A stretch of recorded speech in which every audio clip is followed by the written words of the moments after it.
From Diamond Light Source, this is the Diamond Podcast. Hello and welcome to the Diamond Light Source Podcast with me, Meera Senthilingam.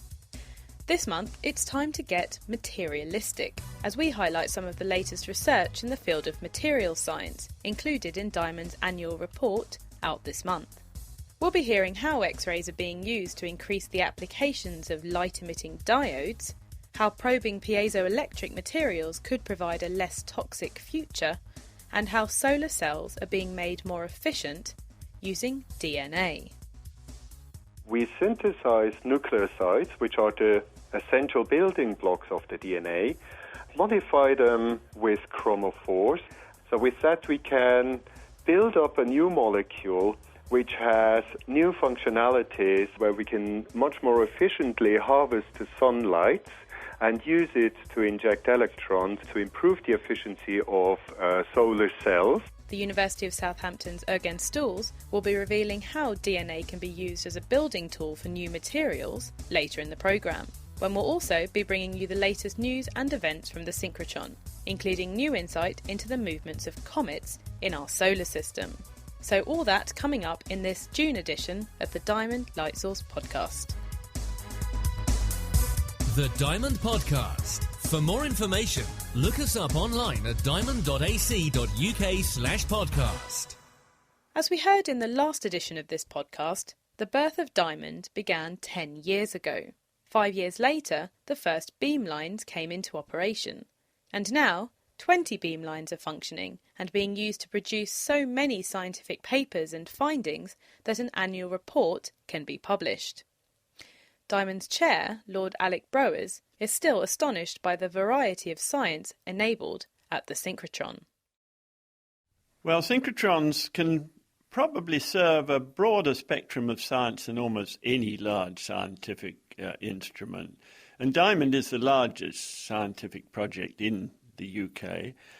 It serves everybody, from Rolls-Royce, who want to look at a turbine blade, to people designing new drugs who want to know the structure of a molecule, to preserving the Mary Rose from the acidic deposits that ended up in the wood underneath the sea. So quite a great range of research there. How about, does it touch on your own area? So you're an electrical engineer by background. Yes, all sorts of things have come out of synchrotron science to support high technology. I'm an electronic engineer. There's no better way to diagnose what's going on inside the highest performance electronic devices. New devices have come out of synchrotron research. So it's all pervasive, anything in science, because it's just a light source, but it produces more intense light and a broader spectrum of light, all the way from infrared light that we can't see, all the way through the spectrum of light that we can see, on into ultraviolet light and X-rays. And when you shine this radiation on things and do clever science with that radiation, the way you detect it and the way you see it interacting with matter, you can find out all sorts of things about materials, about devices, how they work, about the atomic structure of materials. So it's all pervasive. What you've touched on there is the fact that you can probe to quite small levels and look quite deep within materials and so on. Yes, well, you see, microscopes are probably one of the most important scientific instruments ever. The resolution of a light microscope is set by the wavelength of light. If you want to see much smaller than the wavelength of light, then you have to go to shorter wavelength radiation, either to UV or ultimately to X-rays. You can also use electrons, but electrons mean you have to put your sample into vacuum and also slice it up very thinly if you want to get very high resolution. I spent most of my life building electron microscopes. So in some ways they compete with X-rays, but in most ways they're highly complementary. With X-rays, of course, you can look at samples while they're still alive, as it were, and uncontaminated by the process you're using to prepare them for the microscope.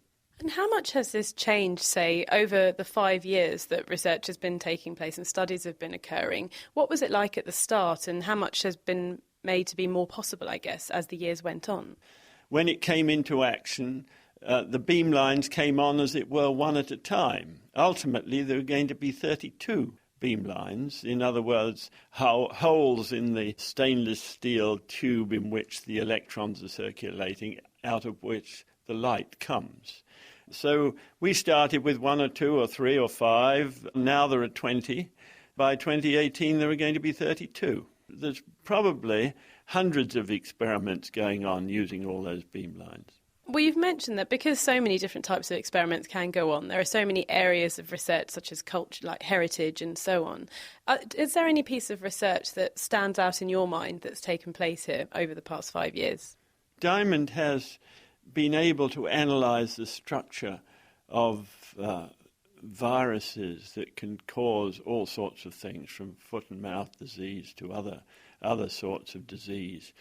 This is phenomenally important. For me as an engineer, some of the experiments that are going to be done are as exciting as any, where you'll be able to look at things actually while they're working, look inside engines and actually look at the combustion space in an engine.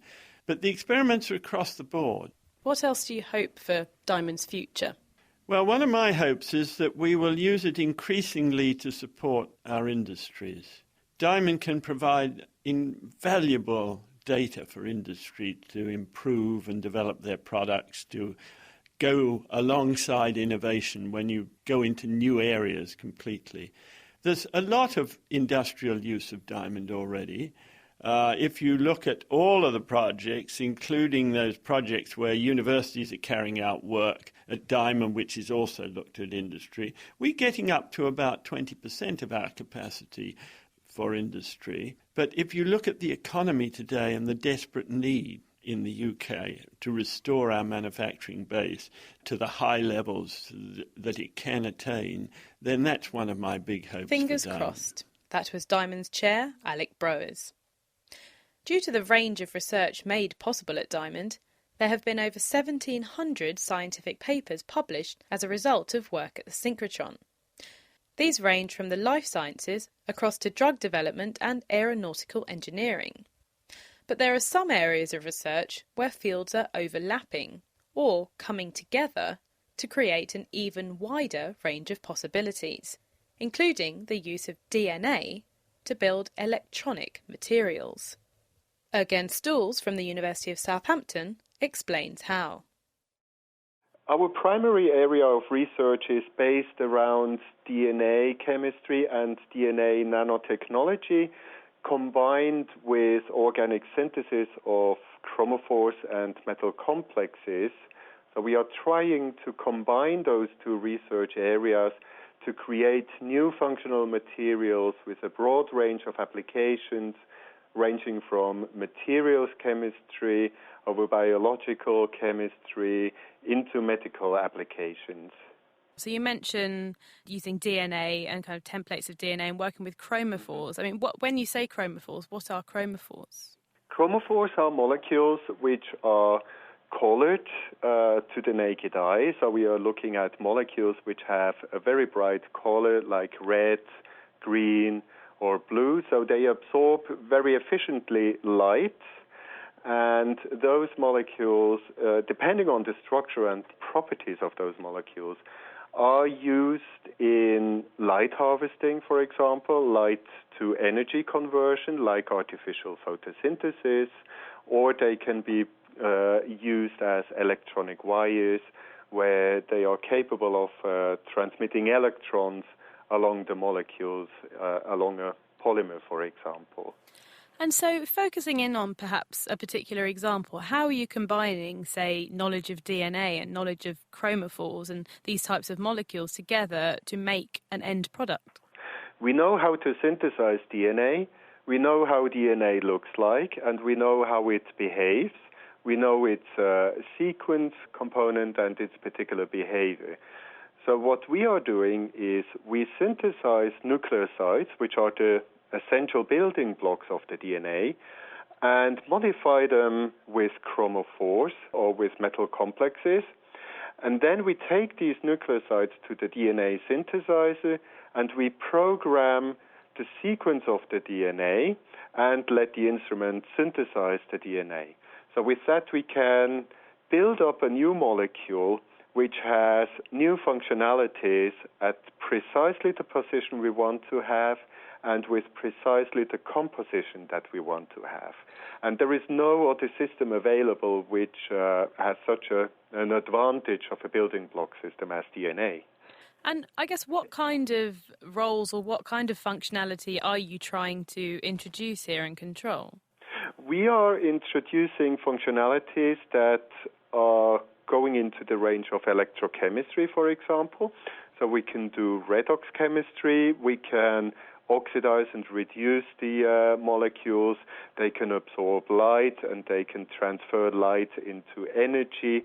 And the other side is we are designing in new optical features which give us handles to detect DNA and determine structure of DNA more precisely and on a different level as is currently available with the standard spectroscopic technology.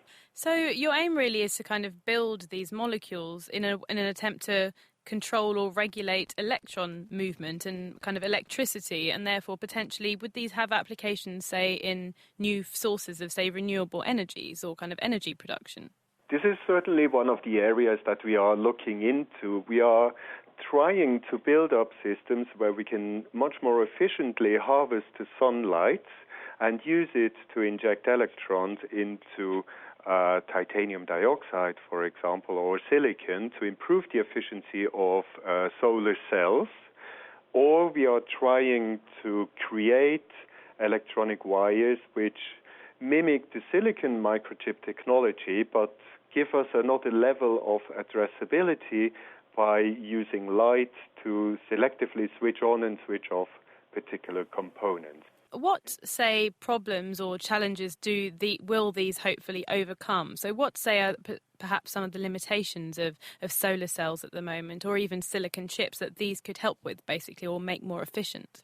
We would hope that we can, for example, in the solar cells, harvest a much broader spectrum of the sunlight, because the current silicon solar cell technology is quite limited in the amount of sunlight that it can convert and the wavelengths that it can convert. So we would hope to use a much broader range of wavelengths and with that increase the efficiency.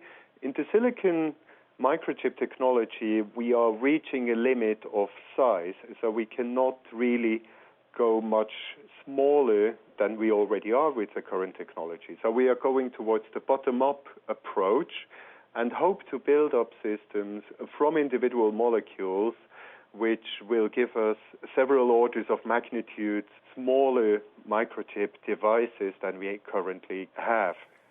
And I guess, where does Diamond really come in? So how are you using, say, X-rays or generally synchrotron light to work on this? We are using the synchrotron radiation particularly to determine the structure of our molecules. In particular, the beamline B23, the CD spectroscopy, to look into our molecules spectroscopically to determine the structure and the behavior of our molecules. So we can see how the DNA potentially transforms structures.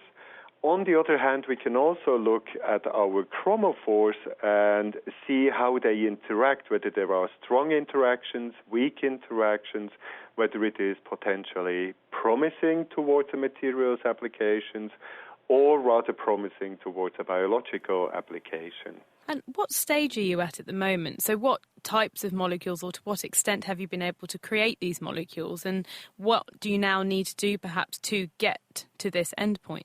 At the moment, we know how to make the molecules. We have a wide range of different modifications at hand that we can incorporate into the DNA, and we now need to prove the functionality of these molecules, that they actually behave the way we predict them to behave.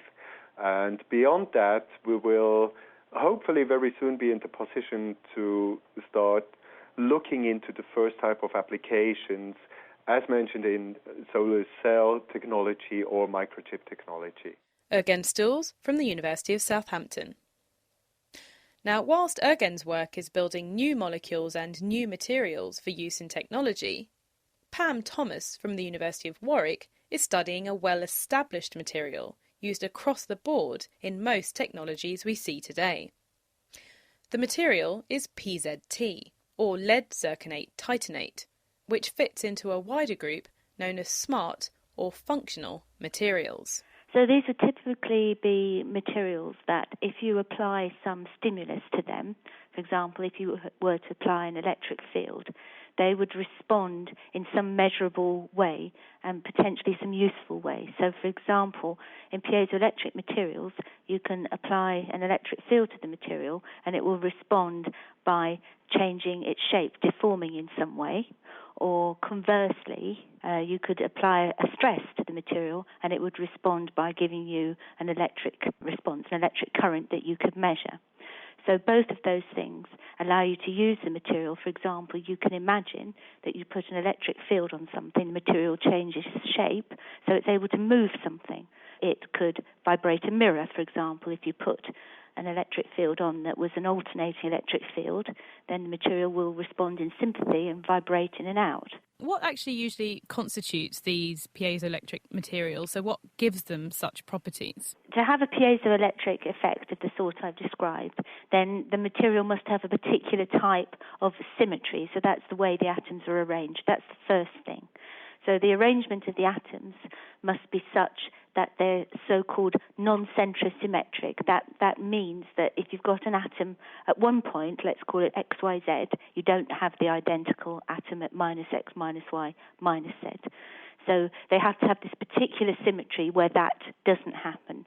Now, there's lots of non-centrosymmetric materials, which means there's lots of piezoelectrics, and indeed a very common material that people will have heard of, which is quartz, which we have in our watches, is a piezoelectric. But the particular types of material that we're looking at are based on something called the perovskite structure, which has a general chemical formula which you can call AbO3, where A and B are metals and oxygen is the O3. And the industry standard material that's used in many applications is a material called lead zirconate titanate, which is PbZrTiO3. This is the one that we've been studying.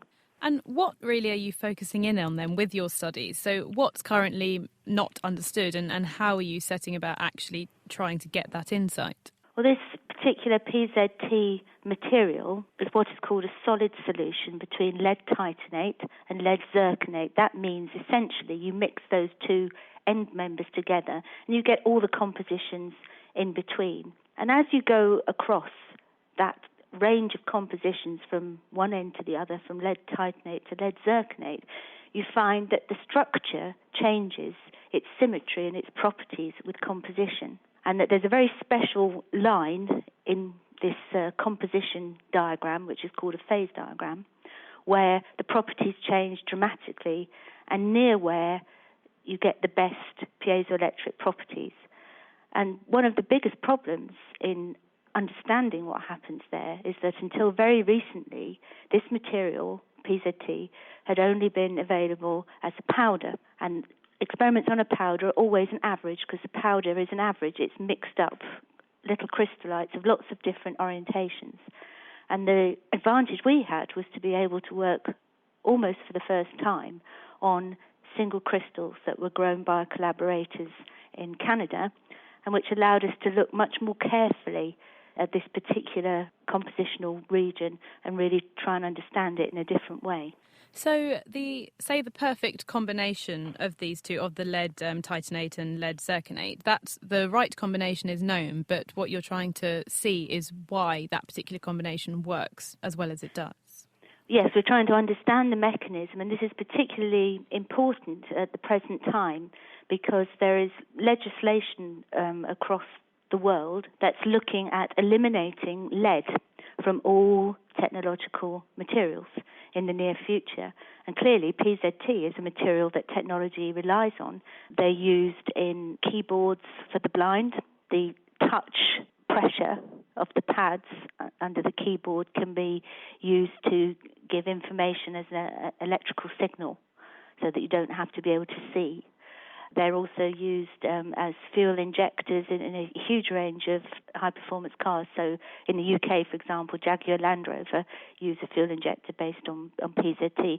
And then they're used as transducers. So that's, again, it's converting electrical into mechanical motion.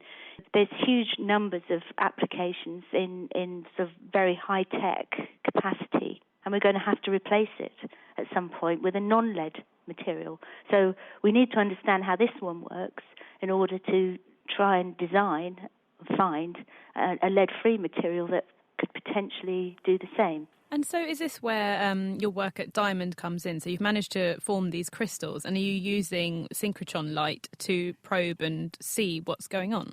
Yes, what we did was brought some of the crystals that we could work on. We took them to look at the structure and look at how the structure changed with composition and temperature using the high-resolution station I-16 at Diamond. And, I mean, say as you get more and more insight into this, how would you really use this information to see if you could find, say, variations that wouldn't be using lead? So is it the case, is lead kind of playing a key role in this type of symmetry, and you would try and find an alternative? How would you use this information to try and find non-lead-based versions?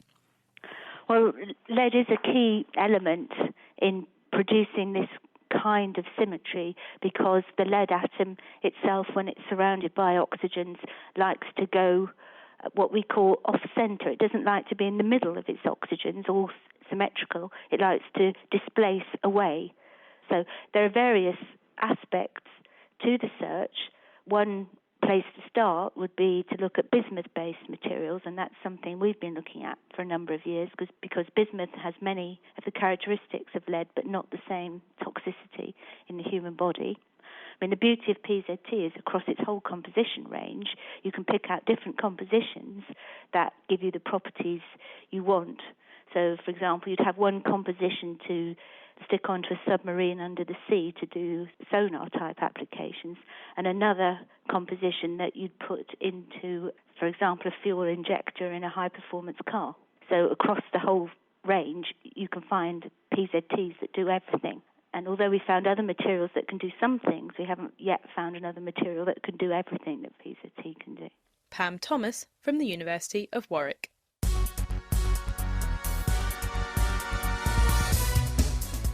Did you know that Diamond's floor-level monitor system shows Diamond tilting twice a day due to the moon passing overhead?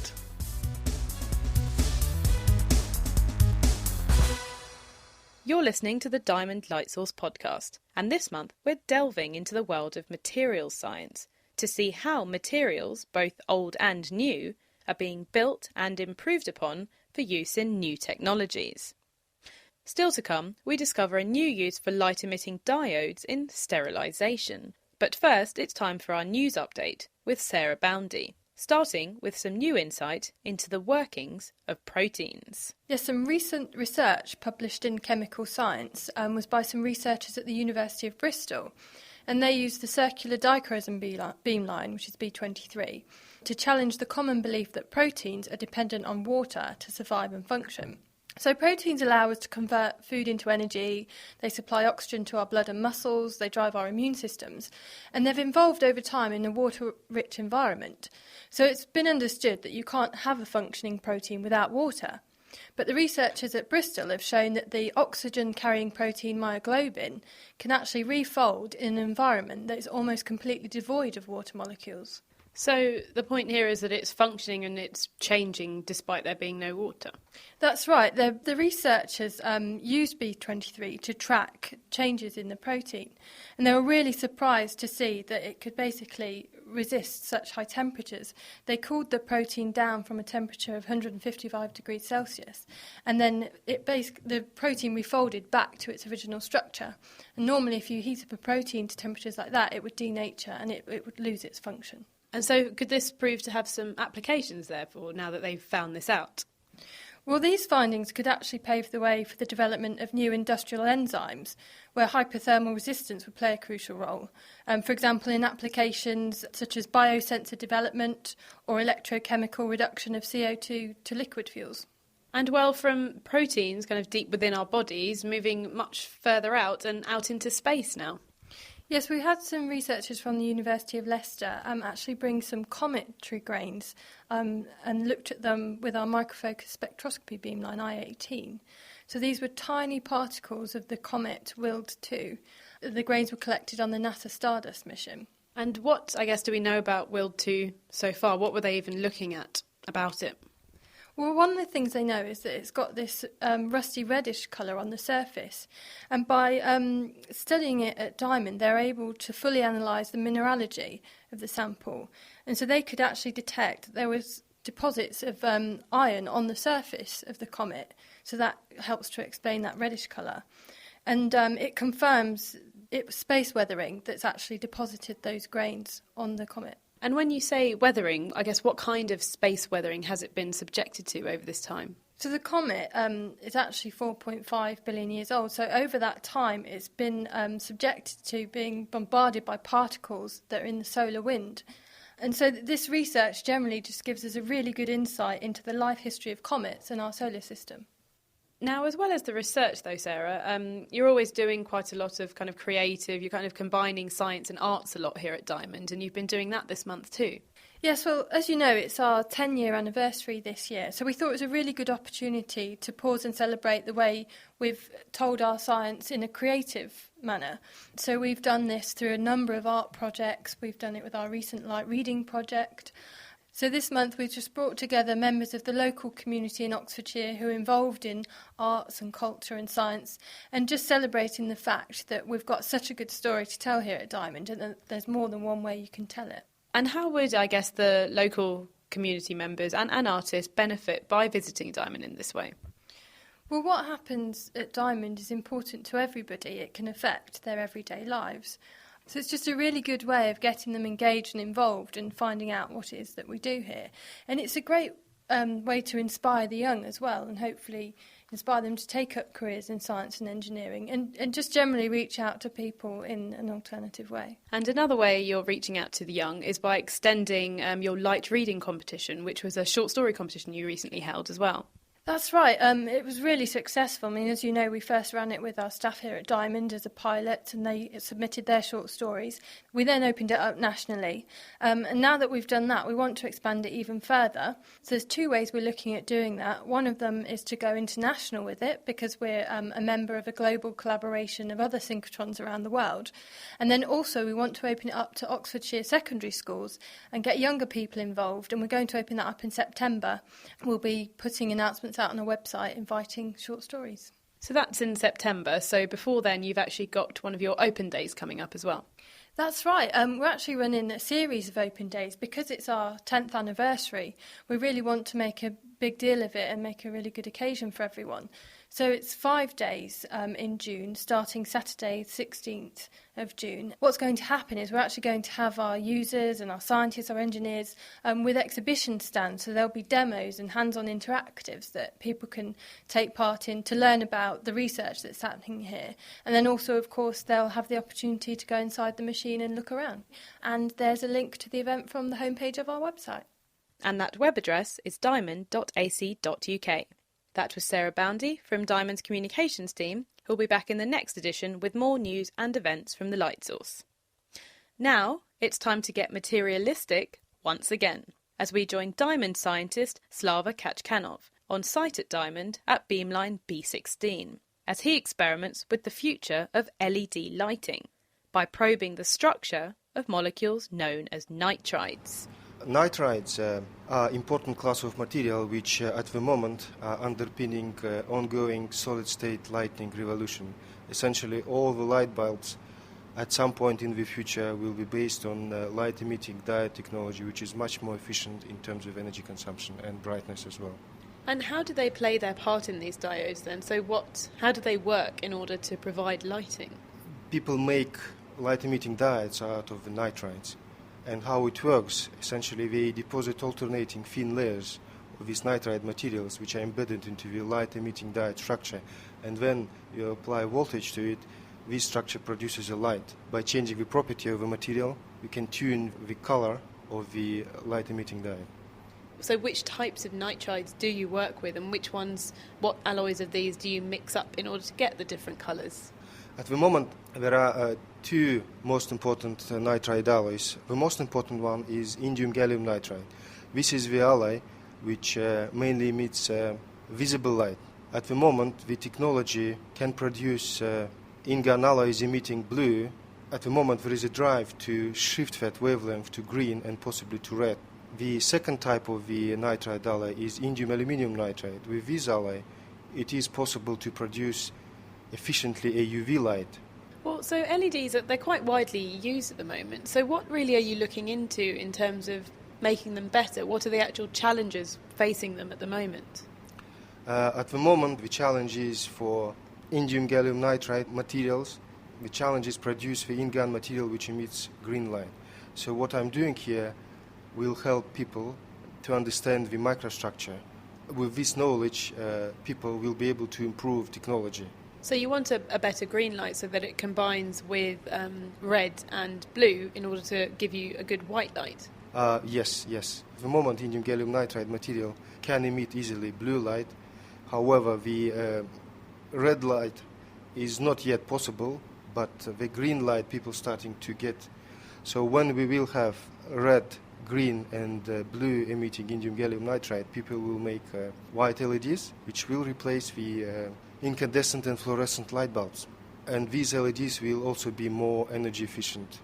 At the moment there are white LEDs, however, indium gallium nitride produces blue light, which pumps the phosphorus, which surrounds the blue indium gallium nitride LED, and the phosphorus emits red or green light.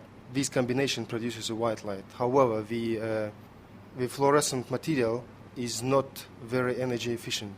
So we're in beamline B16 here at Diamond at the moment, and you've got an experiment going on just behind these thick walls behind us. What are you experimenting today?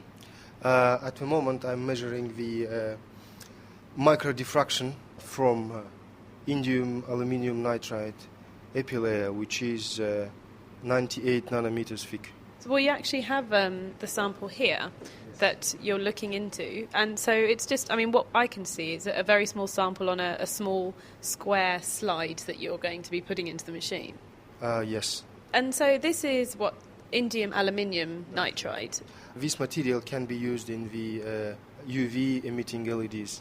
And so what are you exactly looking at? So you've got an image here in front of us of what's kind of being produced from the experiment currently going on. What are we seeing here? What we are seeing is a two-dimensional diffraction pattern produced by the sample. What I'm doing here, I'm rocking the sample and measuring the two-dimensional diffraction pattern at each point. Later, I will combine these two-dimensional pictures to produce a three-dimensional diffraction pattern from the indium aluminium nitride epilayer, which will indicate its structural and crystal quality. Well, because what I can see here is an array of orange, but then some yellow dots, which are kind of really high in population in the middle. So there's kind of a yellow blob or two yellow blobs in the centre here. What's that? So the yellow blobs actually is the diffraction pattern. The one which is kind of ellipsoidally shaped is the gallium nitride substrate on which the indium aluminium nitride epilayer is grown, and the one which looks more like rounded is actual diffraction pattern from indium aluminium nitride epilayer. And so you would combine lots of these images together to give you a 3D image of this nitride? Yes. So what can you tell using a 3D image, and what would you hope to then improve somehow? So this 3D diffraction pattern, it carries the information about the crystal growth and the crystal structure of indium aluminium nitride. So I have different samples which were grown at different growth conditions, say temperature or the composition. And later I will make a comparison between 3D diffraction patterns from different samples, and this will help crystal growers to grow a better quality material. What I'm trying to do is just try to find the relation between this 3D diffraction pattern and the growth conditions. To make, I guess, the ultimate nitride? That's right, yeah. And what is the optimum nitride? Is this one that would be the most energy efficient in a diode? Or so what would you class as the peak nitride that you want? The ultimate nitride will be a nitride, yes, which produces the more photons per power supplied, let's say. And I guess with this particular indium aluminium nitride, this will be generating UV light, so you want optimum UV with the aims, I guess. What would some of the applications be? Some kind of sterilisation? Yes, sterilization mainly. Water purification, sterilization. And how far away are we from this? At the moment, people report that they have made LEDs, but they are still not very efficient. And the issue here is actually the growth conditions. So the people have to optimize the growth condition to produce the most efficient UV emitting LED. And you also mentioned of indium gallium nitride to try and that's being optimized to try and produce green light. How far are we from that? It is a kind of established process, but it has not yet been commercialized. And I guess overall, I mean, looking at the nitrides as a whole, are these going to dominate our future of light production? Yes, I think so, yeah. They are robust materials in comparison to both incandescent and the fluorescent light bulbs. So these are tough, they're energy efficient, and they're very good at what they do. Yes. Slava Kachkanov from Diamond Light Source. Now that's almost it for this month, but before we go, we continue our theme celebrating Diamond's 10-year anniversary by meeting another member of the Diamond team to hear their perspective on life at the synchrotron. I'm Fred Mosselmans. I'm one of the principal beamline scientists here working on a microfocus spectroscopy beamline, and I've been employed by Diamond for about 6.5 years, but it was only the third interview and the fourth job application I made before I was offered a job. And I well remember one of the principal beamline scientists who was already employed here telling me just before my final successful interview that I had their permission to throw the physical science director out the window if I wasn't offered a job that time, but fortunately it didn't come to that. About 18 months later was the day that I-18 took first light, and I'd put the obligatory bottle of champagne in the fridge on the second floor kitchen, and we opened the shutter and an image appeared on a fluorescent screen, but it had a strange shadow down the middle of it, and a few seconds later the shutter closed due to a vacuum trip. And we tried again about 15 minutes later and the same thing happened. And what happened was a thermocouple on a beam position monitor blade had fallen into the direct beam path during the installation, and this was causing the trip. So the champagne stayed in the fridge that day. However, learning from Robert the Bruce, the second attempt with beam commissioning went a lot better once the problem had been fixed and we were able to open the champagne. Fred Mosselmans, Principal Beamline Scientist on Diamond's Microfocus Spectroscopy Beamline. Now, that is it for this edition of the podcast, but do join us again in July as we bring you more scientific discoveries taking place at Diamond. In the meantime, if you have any questions about Diamond or the research taking place there, the email address is podcast@diamond.ac.uk, or you can listen to previous editions of this programme online at diamond.ac.uk/podcast or nakedscientists.com/diamond. You can also subscribe to the podcast on iTunes. Thank you this month to Alec Broers, Ergen Stools, Pam Thomas, Sarah Boundy, Slava Kachkanov and Fred Mosselmans. I'm Mira Senthilingam, and until the next edition, goodbye. The Diamond Podcast is brought to you by Diamond Light Source and produced by thenakedscientists.com.